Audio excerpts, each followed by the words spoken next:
Hey guys, so my name is Kevin RC, and um, I'll be presenting you or just kind of giving a walkthrough of my project. It's called SYBIL, and it is more of like a general purpose forecaster.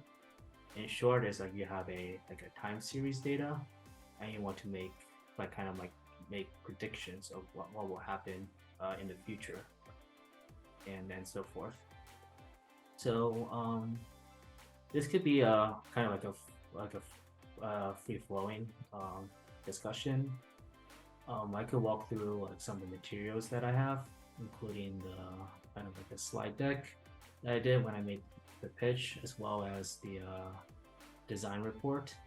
And then the design report is we can kind of dive more deep into various aspects. For example, like what is like kind of our goal, objectives, to our like architecture, to the model itself, as well as some of the use cases. So yeah, so we can keep it open, and feel free to interject if you have any questions, and then we can kind of discuss so forth. So I guess my first question is, who here have not heard about SYBIL before? If you guys can raise your hand.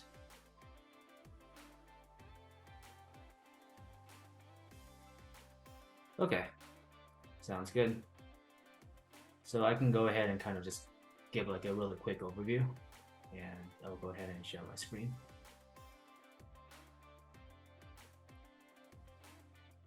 Right. Hey Gab, sorry to interrupt you. Can you go a little bit louder? I don't know if it's my speaker or Oh, is this better? that's better. Thanks. Okay, it's better. Sorry for Okay, that. I'll just have. Okay, I'll just try to be closer to the microphone.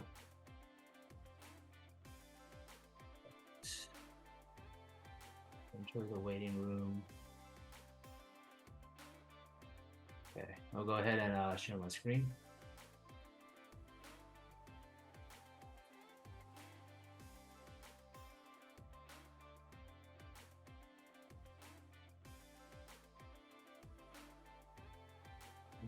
Are you guys able to see my screen? Yep, looks good. Okay, cool.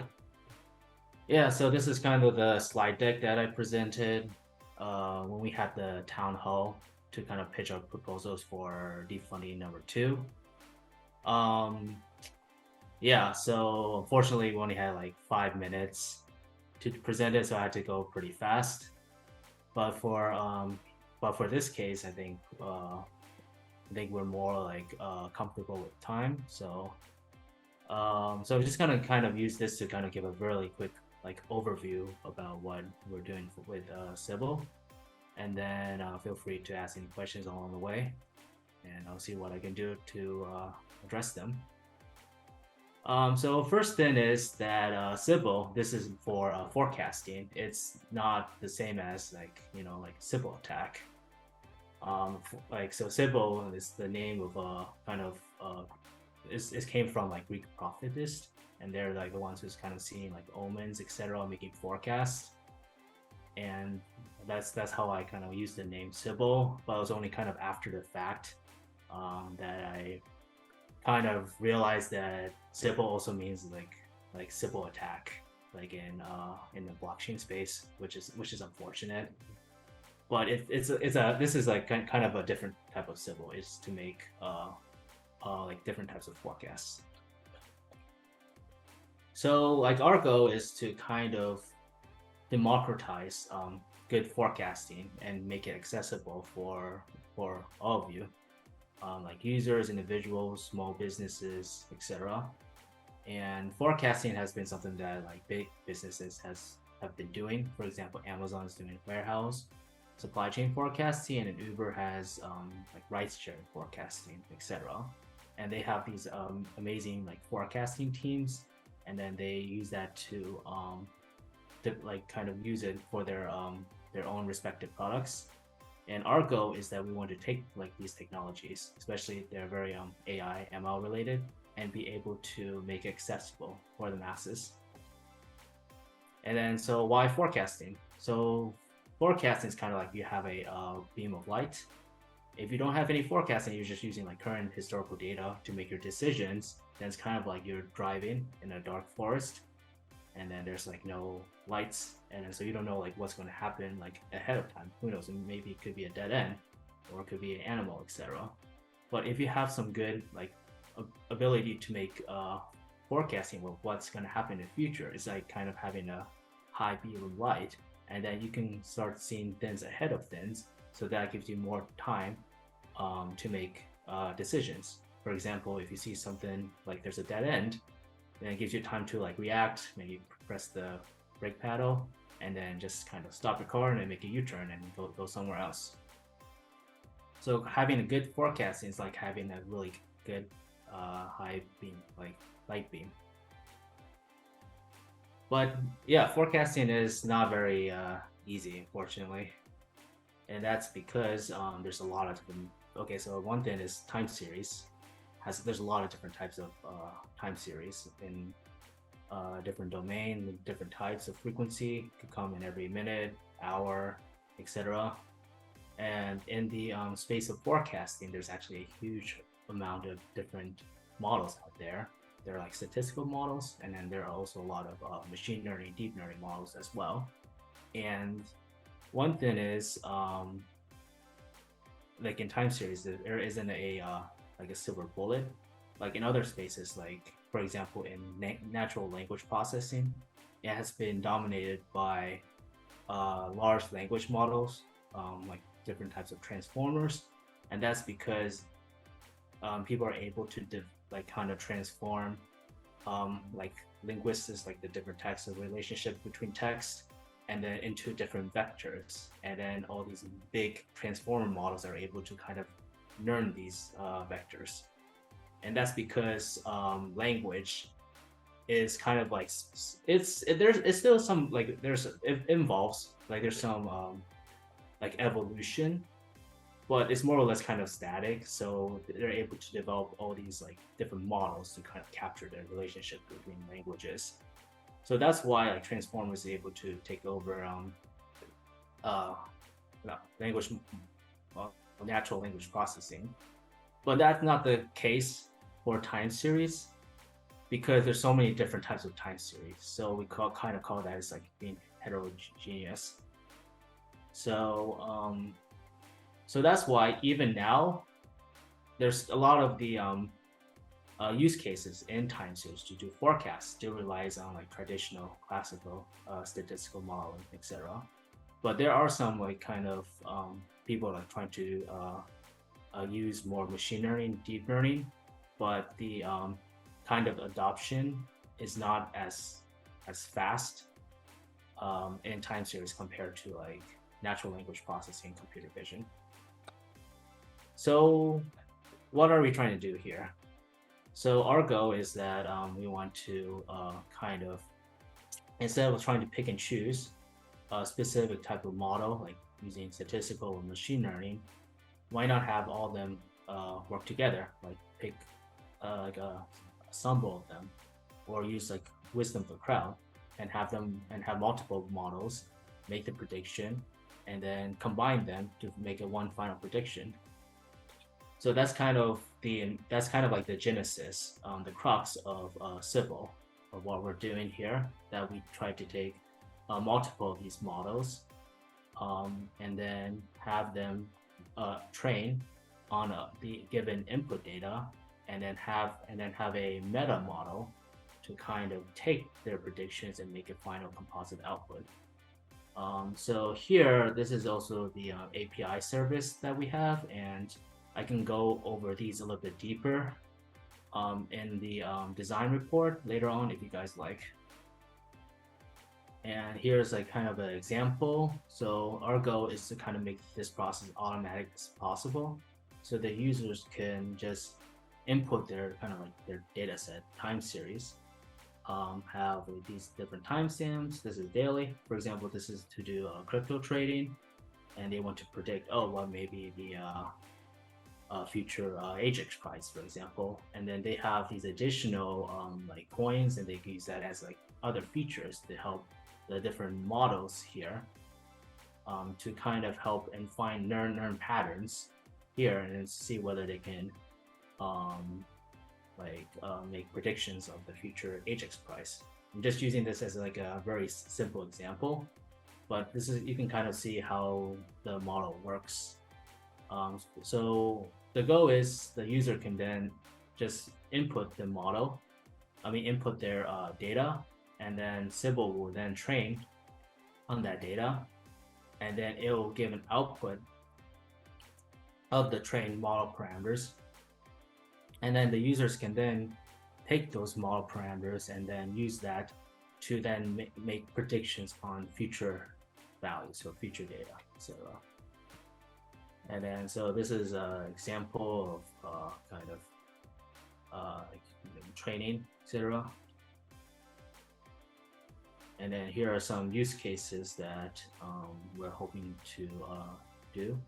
We have a more like updated list of use cases in the report, but because this is a general purpose, our goal is to have SYBIL to work on in a variety of different domains.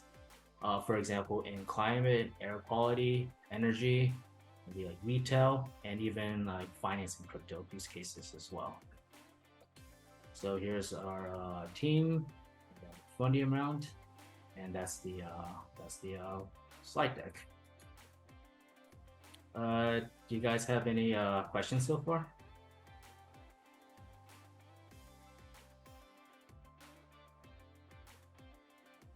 Are you guys able to hear me? How far along are you in your work? Sorry, who was that?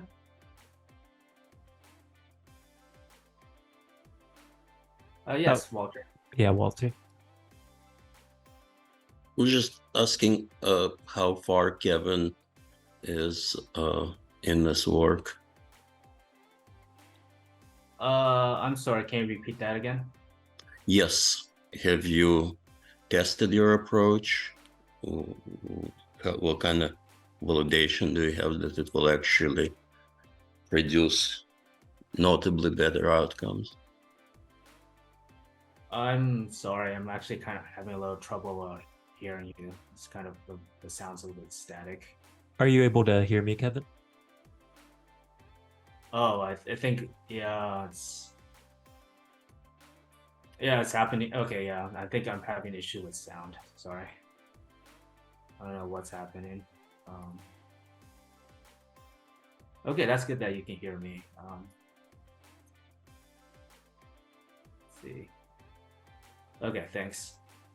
So right now, okay.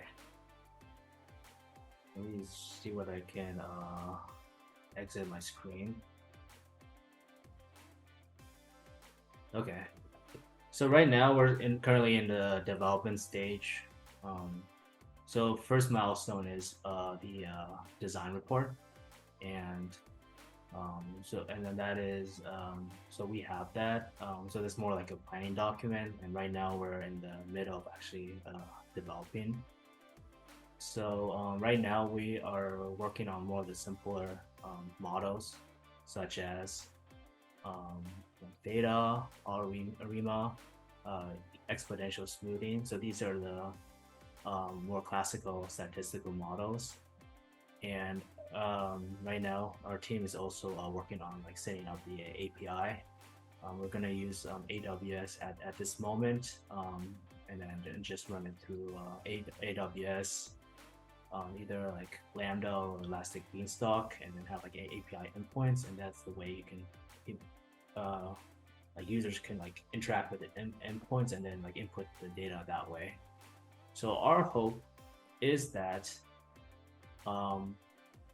by the next town hall, like in 2 weeks, that maybe we have something that we can like do a demo.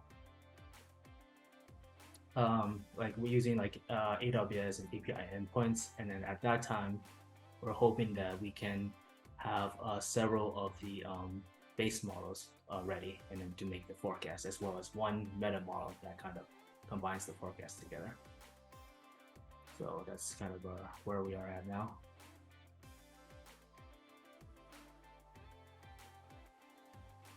Cool. Any other questions?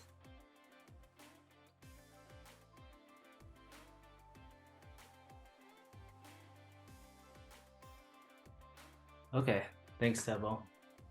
Can I do this? Can I quickly like leave and then come back and then see hopefully that my sound will work again? Yeah, feel free. Okay, thanks. Yeah, I'll be right back then. Cool, man. Sounds great.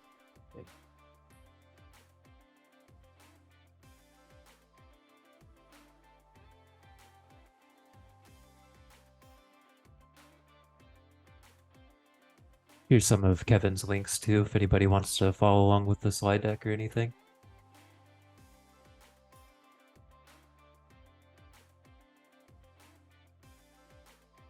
Been a while since I was in Deep Funding Town Hall. So we have proposals and a chance to do even more proposals in other breakout room.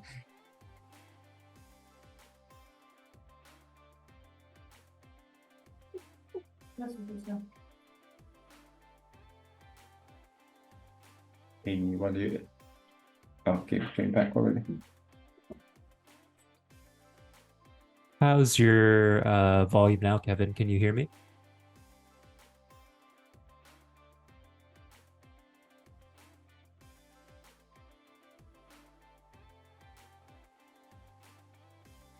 Hey, yeah, I can hear you. Awesome, man. I'll Awesome. repost some of these questions. Tebo asked, do you have any idea where could use forecasting in education domain? Okay. So, yeah, so I think our goal is to be domain agnostic. So wherever like any like use cases that relies like forecasting on some like future date, I think that we'll definitely hope that we can apply this to that use case regardless of like what domain it is. And so therefore I think our kind of like our strategy is to kind of work we work with users who have more like kind of like the domain expertise, and then they can tell us like what they need to do and like what they need to be forecasted, what are the kind of the different features, etc. And then we will try to kind of provide them the solution and SYBIL as the tool for them to use to make forecasts.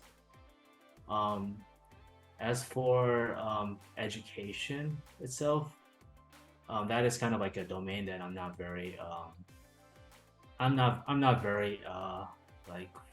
like fluent in. I think maybe some examples like maybe a kind of a similar domain could be in the area of like retail or users. So like for example, kind of keeping track of like user tracking, user growth, etc., or like maybe user churn rate over time. And we're hoping to see whether we can apply SYBIL to kind of make predictions based on like what happened, like the history of like the user churn rate, etc. And I think maybe there could be something related for like in education, like maybe for example, like I'm just kind of like throwing it out there, like grades. Yeah, I'm wondering, like continuing from that direction and then addressing also the another question of how much data you need to input in order to get accurate results. And for example, having like a learning platform where people kind of open the website, they get like guides, they choose what they want to learn. And when they click on that, they get like information, what they need to know, what they need to learn, and some quizzes. And when people go through the course, they kind of at the end finish something. Maybe they use some links to go other pages, and you basically take the audit log of what people clicked, how long they read something, how did they pass this, how did they have any fail answers. Do you need thousands of these examples and a lot of people, or you could use that just maybe 5 users doing it. You have 100 rows of Excel. Would that forecasting also work, or it would require more data? That's actually a very good question, and I can actually kind of show the design report, and then because I think we maybe written a little bit about kind of like the data requirements or like the preferred kind of the range of data, etc. I'm actually not host anymore. Sorry, I'll fix that right now. Thanks. Yeah.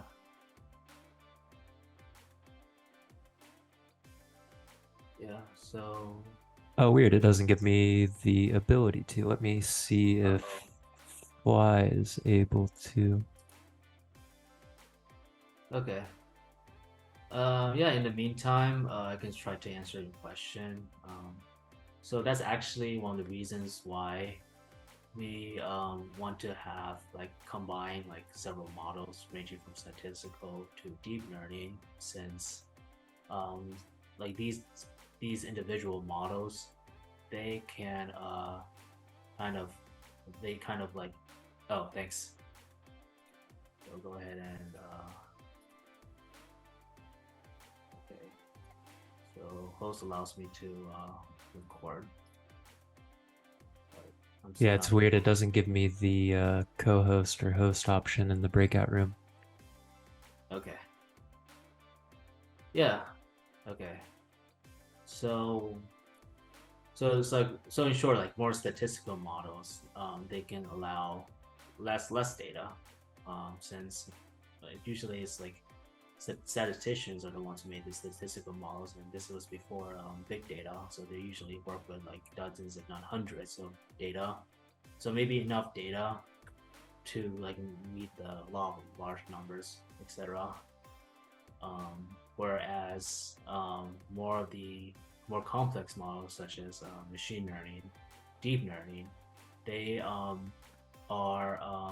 better in like larger data set, or more like unstructured, so to say. For example, in your case, maybe like recordings, etc., or like images and so forth, and they can kind of be better at using those and pre-process and train it.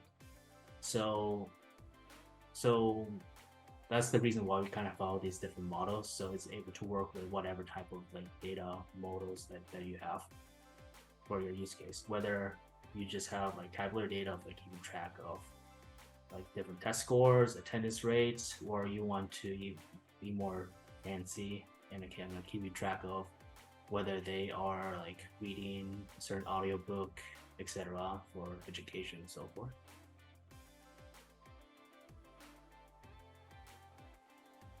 I hope I answered your question. Yep, good.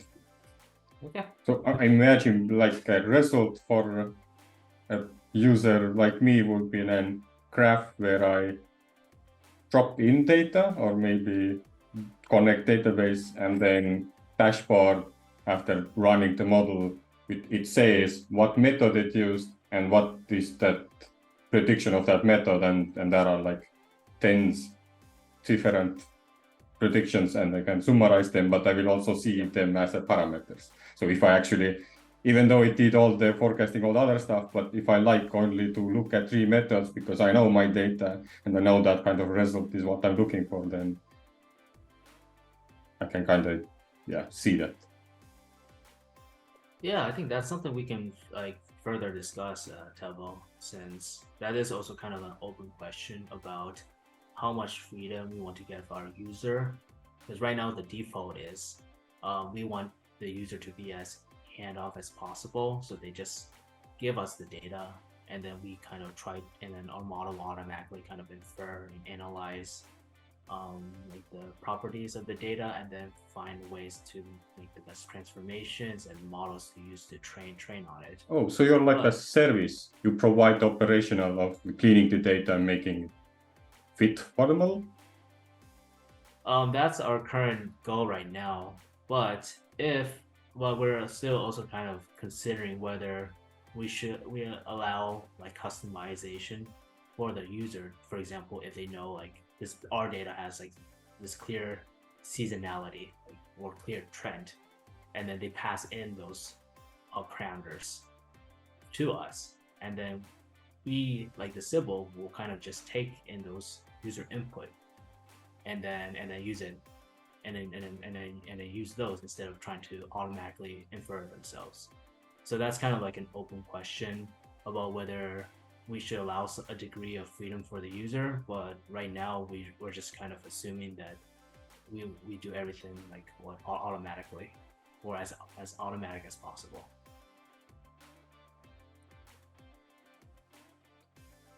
Then Judith asked, how much data do you need to input in order to get accurate results? For example, for predicting the weather, do you need a few weeks of data or data from years? Yeah, that's another good question. I mean, it really depends.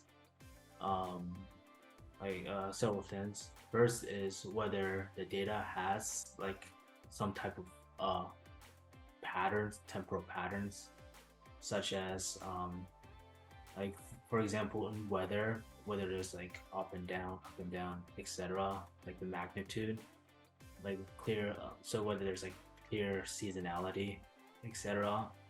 And then the second one is one factor is having more data, the length of data, like longer the time series, but also like the width of the data. Like for example, if you have like multiple time series, and then you can use the other time series to get features to then predict the target time series, etc. And yeah, I think it really depends on the data, and for example, whether there's any like randomness or noise as well. If there are, then you may need to have like longer data set to kind of have the models to snuff it out, etc. So that's something that we're kind of that's something that we're gonna have to like test out, like our side, figure out like different types of data set and see what works and what doesn't.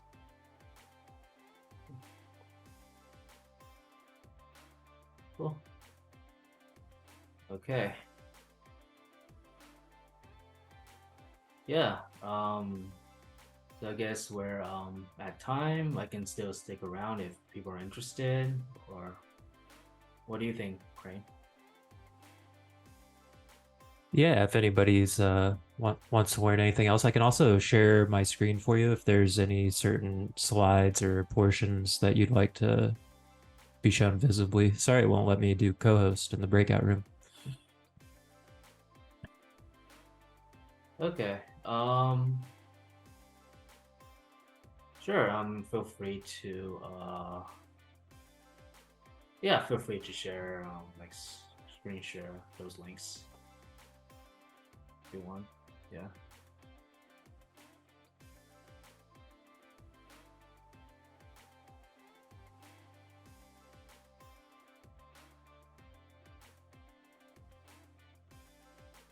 Oh, is there anything specific on this one that you wanted to show?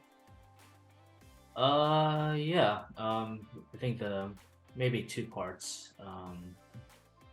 So first one is the overview and the kind of like the long-term vision. So yeah, so our long-term vision is that we like SYBIL will become like a core infrastructural AI service on the SingularityNET. And so that means that it can be plug and playable to other. So our like long-term vision is that it can be plug and playable to other AI services, as well as maybe like applications that need a forecasting component, and SYBIL can be that forecasting component. So for example, if anyone here is thinking about participating in Deep Funding 3 and is thinking about like a solution or application that needs forecasting, then I'm happy to discuss and see whether we can actually connect our AI services since for SYBIL is actually our plan is to connect with two other AI services. One is the existing SNET time series forecasting that's created by SNET, and the other one is onboard neural profit service that is our other proposal that's been approved, and that's also something we're working on in parallel. And it's a separate service, but it's also a model that would then be fed into SYBIL as a base model. So that's the long-term vision, and then the second part is kind of going to the use cases application, and then you can kind of just slide it through a little. So it's section 6. Yeah. So the applications include climate. For example, we're working with Matt, who's the Chief Science Officer at SingularityNET. We have stitched data to see to look at the temperature anomaly of like the like the land or ocean surface temperature, and to see whether certain climate forcings have like an impact to it. For example, whether it's natural, such as like whether it's like natural, or whether it's like man-made, such as land or like greenhouse emissions, etc. And then if you scroll down a little bit more, yeah, so we also have like some air quality and energy data sets. Right now we're testing it on like public data sets. If you scroll down a little bit more as well. And then we also have looking at retail. For example, like customer churn or like customer growth forecasts, etc. And then finally, decentralized finance or DeFi. So in short, at this stage, we are also open to seeing whether we can collaborate with those out there who might have some like use cases or applications that might be that SYBIL might be useful for, etc. So we're right now open for like potential applications and collaboration. Yeah, so those are like future works and references. Yeah, so this is the design report in a nutshell.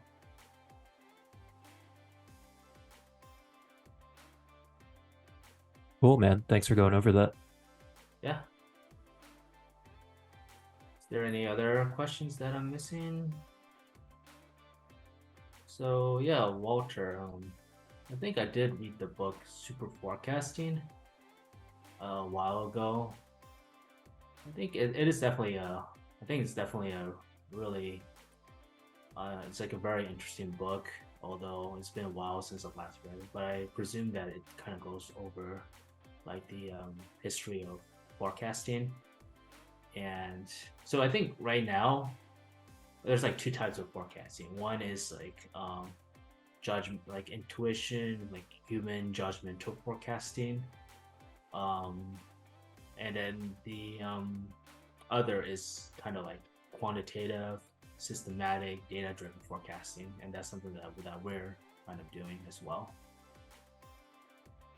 Like we're primarily like trying to use data to try to infer data, and then to make to derive insights from the data, and that insight is to make like potential future forecasting. But of course, I still think that having like humans in the loop, like judgmental forecasting, like human judgments and insights, still also play a role as well. But it can be balanced based on what the data says. Cool.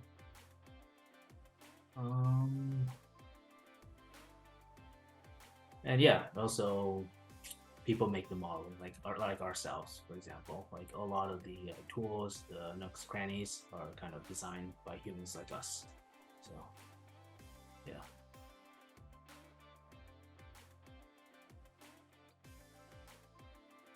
Cool. Any questions that? Any other questions? For which from wisdom the crowd? So I think the wisdom of the crowd. There was an example of, I don't know, like what disciplines, like psychology or finance, where like some professor kind of picked like random people from the crowd, like say, like just pick random people and ask them what would the future of the Apple stock would be, and then all the random people like from the crowd, they make a prediction. The professor kind of aggregated it, and the final result was actually very similar to what is very close to what the actual price of Apple is, which kind of makes sense because like if you look at the market price, that's kind of like the aggregate of what people think. So we're kind of using that similar philosophy to make forecasting.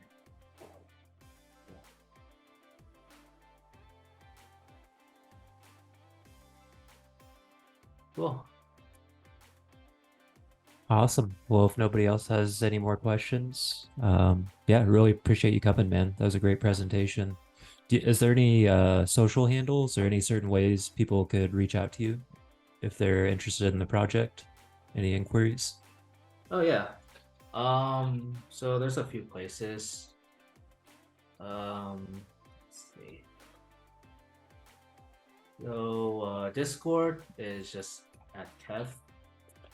So I can like try to find it. And the email is kevin@tempori. I'll try to find my Discord handle. Is that tempor.ai, tempor.ai?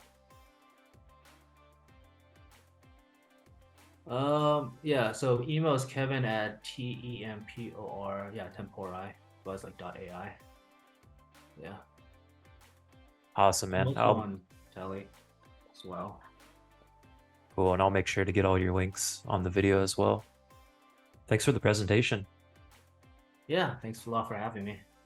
Absolutely.